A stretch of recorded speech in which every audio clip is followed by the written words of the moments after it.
Sahabat Primotalks, kembali kita berjumpa hari ini bersama Primotalks, channel dari kami membahas tentang topik-topik yang lagi terkini, membahas topik-topik tentang edukasi kesehatan dan lain-lain. Hari ini kita kedatangan tamu yang cukup spesial. Kita akan bahas hari ini tentang cukup menarik temanya di siang hari ini. Jadi hari ini kami kedatangan tamu dari salah satu dokter spesialis dari salah satu rumah sakit swasta di Kota Bekasi. Selamat datang, Dok. Jadi hari ini kita kedatangan Dr. Irfan Firmansyah, spesialis urologi. Jadi beliau salah satu dokter yang berpraktek di salah satu rumah sakit swasta di wilayah Kota Bekasi. Jadi tema hari ini berkaitan dengan kompetensi beliau. Kita akan membahas yang cukup menarik, yaitu tentang apa itu disfungsi ereksi. Jadi kita akan bahas dari pakarnya ya. Ya, Dok ya. Kira-kira gitu, Dok ya. Jadi hari ini kita diskusi tentang apa itu disfungsi ereksi dan apakah ada terapinya dan lain-lain, kira-kira gitu, Dok ya. Baik, Dok. Sebelum kita mulai, Dok, silahkan mungkin bisa perkenalkan diri, dokter. Untuk halo, Primotalks. Jadi di sini saya izin memperkenalkan diri dulu. Saya Dr. Irfan Firmansyah, spesialis urologi. Jadi urologi itu merupakan suatu cabang ilmu kedokteran ya, mengenai ginjal dan saluran kemih serta organ reproduksi pria. Ya. Itu. Ya. Termasuk tema hari ini sebetulnya berkaitan dengan kompetensi dokter ya. Betul. Di bidang urologi ya. Betul. Disfungsi ereksi. Nah, Dok, hari ini kita akan membahas sedikit lebih ya bisa dibilang lebih sensitif ya, Dok ya. Lebih sensitif, karena permasalahan yang ini banyak mungkin terjadi kepada kaum pria yang selama ini berkaitan dengan disfungsi ereksi ini. Nah, kira-kira apa sih, Dok, disfungsi ereksi itu sendiri? Jadi disfungsi ereksi itu merupakan suatu ketidakmampuan, ketidakmampuan untuk mendapatkan ataupun mempertahankan ereksi yang cukup untuk mencapai kepuasan seksual. Jadi intinya tidak cukup hanya untuk berdiri saja, tapi kalau misalkan dia tidak mampu untuk berhubungan seksual dan tidak memuaskan, nah itu termasuk disfungsi ereksi juga. Nah, dan ini disfungsi ereksi sendiri atau mungkin ada sebagian juga yang tahunya dengan impotensi ya. Betul. Jadi disfungsi ereksi ini nanti kalau kami itu urologi itu biasanya mengukur dengan menggunakan beberapa skor. Salah satunya ada EHS, yaitu Erectile Hardness Score ya. Jadi tingkat kekerasan itu mulai dari 0 yang sangat lembek sekali sampai 4 gitu. Gitu. Keras, betul. Terus juga ada lagi International Index dari Erectile Score gitu ya, IEF gitu ya. Nah, jadi di situ nanti akan dilihat mulai dari yang tidak ada disfungsi ereksi sampai ke yang disfungsi ereksi yang berat seperti itu. Nanti bisa kita hitung, ada skornya sendiri gitu ya. Artinya ada cara untuk mengukurnya ya, Dok ya. Betul. Ada alat dan lain sebagainya. Sahabat Primotalks, Dokter Firman ini berpraktek di mungkin kita sebutnya, Dok ya, di salah satu rumah sakit swasta di Bekasi, tepatnya Primaya Hospital Bekasi Utara. Jadi beliau berpraktek di Primaya Hospital Bekasi Utara. Nah, Dok, nyambung lagi, Dok, ke yang tadi berkaitan dengan disfungsi ereksi. Kalau tadi dokter sampaikan ada cara ukurnya dan lain sebagainya dengan alat dan lain-lain. Nah, kira-kira penyebab atau orang sampai dengan timbul disfungsi ereksi sendiri itu biasanya faktor apa saja sih, Dok, yang mempengaruhi sehingga terjadinya timbul disfungsi ereksi itu sendiri? Jadi sebelumnya mungkin saya bahas singkat dulu kenapa bisa terjadi ereksi atau berdiri ya. Kenapa bisa berdiri itu apa gitu ya.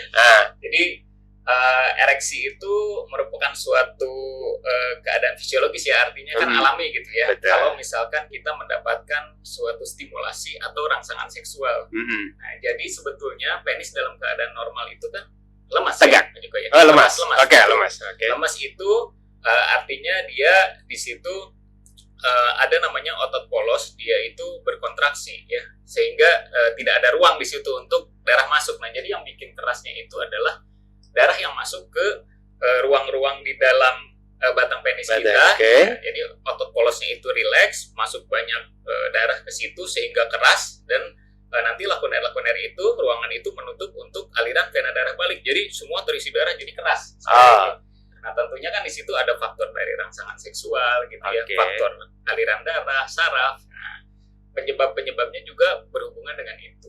Jadi, tidak serta-merta karena hanya rangsangan seksual berarti dok ya? Betul. Jadi untuk penyebabnya itu secara garis besar nih Pak, itu bisa dibagi menjadi 3. Yang pertama itu adalah psikogenik. Jadi psikogenik atau psikis seperti misalkan sedang dalam keadaan stres, depresi, lalu kemudian cemas gitu ya. Nah itu sangat mempengaruhi gitu ya kepada stimulus atau rangsangan seksual yang kita dapatkan gitu. Yang kedua itu organik. Nah di sini organik banyak sekali, mulai dari misalkan adanya kelainan pada neurogenik. Neurogenik itu aliran dari sarafnya ya. Misalkan ada gangguan dari cedera kepala, lalu kemudian cedera tulang belakang, lalu kemudian juga ada penyakit gula atau diabetes seperti itu. Lalu kemudian juga yang kedua itu disebabkan karena gangguan vaskular. Gangguan vaskular itu gangguan pendarahan, seperti misalkan di situ ada diabetes juga, dia mempengaruhi juga. Lalu kemudian juga ada dislipidemi ya, misalkan kolesterol tinggi dan lain sebagainya. Terus yang ketiga itu bisa diakibatkan karena hormon ya. Tentunya kan berhubungan dengan hormon ya ini ya, hormon pria atau yang kita kenal dengan testosteron. Di situ misalkan ada gangguan hormon dan lain sebagainya. Dan juga beberapa jenis obat-obatan pun ada yang dapat menyebabkan disfungsi ereksi seperti itu. Dan yang ketiga itu adalah campuran, jadi mix ya. Jadi dia bisa terapi hanya dari satu sisi, dilihat satu sisi, tapi antara yang organik maupun yang psikogenik. Jadi dia campuran. Artinya banyak faktor ya menyebabkan penyebab orang terjadinya disfungsi ereksi pada orang. Bisa karena aliran darah, bisa karena saraf, bisa karena ini. Tidak serta-merta hanya faktor rangsangan seksual dan lain sebagainya ya. Itu hanya ini. Nah, dok, ketika katakan terjadi disfungsi ereksi pada seorang laki-laki ya, nggak mungkin terjadi sama perempuan dok ya. Jadi terjadi pada disfungsi ereksi. Itu kira-kira sebelum terjadinya itu bisa dicegah atau kalau sudah terlanjur apakah bisa diatasi gitu. Jadi mungkin pencegahan dulu apa baru faktor mengatasinya dan lain sebagainya. Gimana dong? Sebetulnya seperti ini Pak Joko ya. Jadi kalau misalkan kita menghadapi pasien dengan disfungsi ereksi ya, kita tentu dari awal itu kita tidak langsung memberikan terapi gitu ya. Jadi memang hal utama yang kita lakukan adalah yang pertama screening dulu. Screening. Jadi apa sih yang menyebabkan dia itu terkena disfungsi ereksi? Berarti kan mungkin awalnya enggak. Ya, awalnya mungkin dia gagah kuat gitu ya. Lalu kemudian sekarang mencari nih, karena kan berarti ada faktor yang menyebabkan mungkin. Nah, faktor itu yang harus kita cari. Untuk pencegahan sebetulnya screening tadi biasanya apa aja dok yang dilakukan untuk menganalisanya itu? Ya, untuk screening tadi itu sebetulnya yang pertama kita tanya dulu gitu ya, dengan anamnesis atau dengan wawancara gitu, apakah bagaimana dari sisi yang dua faktor kan, kita yang penting tuh dari faktor psikis dan juga faktor organik nih ya. Penyakit-penyakitnya bisa kita cari tuh, misalkan kalau misalkan yang psikogenik lagi dalam keadaan stres atau enggak, lalu kemudian sedang ada kejadian apa nih, lalu kemudian juga bagaimana hubungan dengan istri, itu kan penting ya. Seperti itu. Lalu kemudian juga untuk penyakit-penyakit yang organik bisa kita cari ya, bisa kita cek darah lengkap, ada gangguan gula atau tidak, gangguan perdarahan lain atau tidak, seperti itu. Jadi kita screening dulu, dan memang kalau pada awal-awal itu kita tidak langsung memberikan terapi, tapi yang paling penting adalah yang pertama yaitu kalau misalkan ada kelainan organik ataupun kelainan psikologis, itu diobati dulu yang itu. Jadi tangani dulu ya. Betul. Kalau dia stres, terapi dulu stresnya, hindari stres. Betul, konseling dengan psikolog, psikiater bisa. Lalu kemudian kalau misalkan ternyata ditemukan ada gula atau kolesterol tinggi dan lain sebagainya, itu diobati dulu itunya dulu. Lalu kemudian juga dengan lifestyle modification gitu ya, perubahan gaya hidup, misalkan biasanya merokok, minum alkohol ya, coba dihindari seperti itu. Artinya semua dimulai dari perubahan gaya hidup. Betul. Gaya hidup stres, cukup mempengaruhi ya. Mempengaruhi. Kemudian faktor penyakit DM tadi dan lain sebagainya. DM, diabetes mellitus ya. Gula ya dok ya. Betul. Penyakit gula, kalau kadar gula yang masih tinggi apa semacam, mungkin untuk ini. Nah, kalau itu terjadi dok, misalnya katakan tadi ada faktor stres sudah terlanjur terjadi ya, ada faktor penyakit yang menyertai, misalnya kayak DM dan lain sebagainya, ada ini semacam. Kira-kira cara mengatasinya apa, Dok? Oke. Untuk itu. Di samping tadi dokter katakan sembuhkan dulu gitu kan, atasi dulu gitu kan. Nah, setelah misalkan gula darah terkontrol ya, atau enggak penyakit yang mendasari itu sudah diobati gitu ya, lalu kemudian gaya hidup sudah juga dirubah gitu, tapi mungkin ada perubahan tapi belum mencapai kepuasan. Kita balik lagi kan tadi bahwa disfungsi ereksi itu kalau tidak mendapatkan kepuasan dari seksual. Ya, seksualnya. Jadi kalau misalkan memang masih belum juga, misalkan skornya masih kurang, nah untuk first line treatment itu jadi treatmentnya itu dibagi menjadi 3 juga secara garis besar, Pak Joko ya. Jadi yang pertama first line-nya adalah obat. Obat itu ada namanya PDE5 inhibitor. Mungkin masyarakat juga sudah banyak tahu ya, pil biru yang paling terkenal gitu ya, itu untuk obat-obatan jamu. Satu itu. Lalu kemudian 2 juga ada obat-obatan yang bisa dioleskan ke penisnya, lalu juga kemudian bisa dimasukkan ke dalam lubang kencingnya. Itu first line ya. Lalu juga yang first line lagi ada vakum. Jadi ada alat seperti vakum erection device gitu, dengan menggunakan vakum. Lalu kemudian yang keempat adalah dengan LISWT seperti itu. Itu yang first line treatment ya. Jadi lini pertama nih. Kalau misalkan biasanya orang langsung pengen segera cepet-cepet langsung ke itu ya. Kalau misalkan pilihan pertama itu antara 4 itu. Pilihan pertama sejajar lah, intinya tidak ada yang mana yang lebih bagus atau apa, tapi yang jelas itu sejajar. Nah, kalau misalkan itu semua gagal, baru kita ke second line atau terapi baris kedua, yaitu dengan injeksi langsung jadi disuntik. Tapi kan orang-orang pasti maunya yang awal-awal dulu udah sembuh gitu ya. Dan yang ketiga malah sampai kalau misalkan gagal juga yang disuntikan obat ke dalam batang penisnya, itu yang terakhir adalah mungkin dengan pemasangan implan. Tadi dokter katakan terapi LISWT ya? Iya, betul. Itu masuk dari terapi di first line ya? First line terapi. Di first line terapi, artinya mungkin itu metode apa sih, Dok, yang dipakai untuk di first line di LISWT itu? Jadi LISWT itu merupakan singkatan ya dari low intensitas gitu ya, extracorporeal shockwave therapy. Jadi sebetulnya mungkin kita udah sering dengar nih terapi pemecahan batu ginjal SWL ya. Nah, jadi itu sebetulnya sama, ini dengan menggunakan gelombang kejut ya, yang diarahkan ke sel atau jaringan. Jadi bedanya adalah kalau SWL itu dia high intensity. High gitu ya. Kalau ini kan tinggi ya. Ini low gitu. Jadi yang high intensity itu tujuannya gelombang kejutnya tuh dipakai untuk menghancurkan sifatnya. Jadi ditujukan ke batu untuk menghancurkan batu. Itu high intensity. Itu di bidang urologi juga ya, Dok ya? Betul.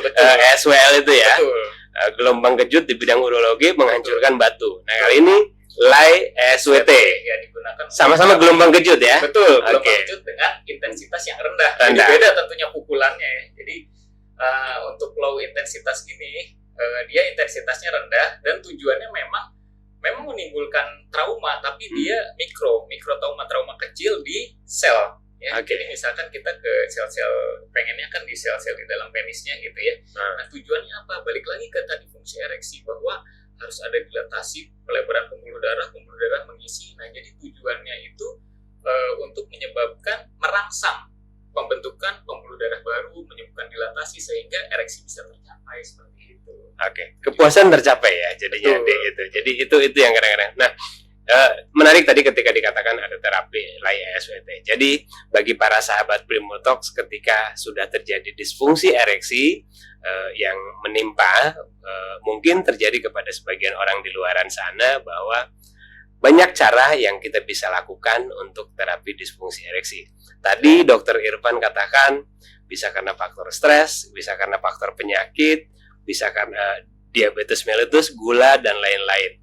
Terapinya second line pertama adalah salah satunya dengan LISWT. Ada alat dengan gelombang kejut ya, Dok ya? Gelombang kejut dengan intensitas skala ininya rendah ya. Rendah, berbeda dengan SWL. Kalau SWL menghancurkan batu ginjal gelombang tinggi, itu bisa menghancurkan batu ginjal. Ini dengan intensitas yang rendah, sehingga itu bisa membantu untuk mempercepat penyembuhan dari disfungsi ereksi itu sendiri. Nah, Dok, itu tadi terapi yang dokter katakan untuk disfungsi ereksi, LISWT dan lain-lain. Itu di tempat praktek dokter ada ya, di Prima Utara ya? Kebetulan di tempat kami sudah ada. Di Prima Hospital Bekasi Utara ya. Baik, Dok. Jadi bagi sahabat Primotox bisa berkonsultasi kalau disfungsi ereksi terjadi sama sahabat Primotox di luar sana, mungkin menimpa sebagian orang di luar sana, bisa berkonsultasi dengan Dr. Irfan Firmansyah, praktek di Primaster Bekasi Utara. Di sana ada terapi lay SWT. Nah dok, itu sisi terapi yang dilakukan di rumah sakit ya dok ya. Bagi sahabat Primotox mungkin ada yang penasaran di sana, kira-kira apa sih yang dilakukan, mungkin terutama dari makanan. Makanan apa sih yang mesti dikonsumsi untuk mempercepat, membantu mempercepat dari terapi disfungsi ereksi itu sendiri? Oke, sebetulnya untuk makanan sih saya tidak pernah strict ya. Oke. Tidak ada makanan khusus yang memang bisa bikin membantu langsung berdiri. Oke. Makanan feel kuat gitu ya. Jadi makanan obat kuat gitu. Jadi sebetulnya gaya hidup sehat aja gitu biasa, kita tidak membatasi atau bagaimana. Akan tetapi kalau misalkan ada dasar penyakitnya, misalkan kolesterolnya tinggi, ya kurangilah makan makanan yang tinggi kolesterol. Ya gulanya tinggi, cobalah kurangi makan makanan yang tinggi gula dan lain sebagainya. Yang paling penting adalah sebetulnya makan sayur dan buah yang sehat gitu ya. Dan di dalam sayur buah itu kan memang terkandung banyak vitamin dan mineral juga gitu. Yang penting kita itu sehat dan juga bisa kehidupan sehari juga menghindari stres dan lain sebagainya, itu penting. Ya dibantu juga dengan olahraga, kan melancarkan pembuluh darah seperti itu dan lain sebagainya. Jadi untuk secara spesifik makanan apa nih yang dapat membantu, sebetulnya kalau misalkan makanan yang sehat ya, makanan seimbang sih kalau kita makannya bagus kan kayaknya. Jadi kembali ke pola hidup ya. Betul. Pola hidup seseorang ya, pola hidup saya. Jadi tadi dikatakan ada diagnosa yang turut mendukung terjadi disfungsi ereksi. DM, gulanya tinggi, mungkin diet gula yang dijaga, gitu ya. Kemudian ada hal-hal yang lain, faktor stres dihindari, dan alkohol, merokok, dan lain sebagainya. Kira-kira gitu ya.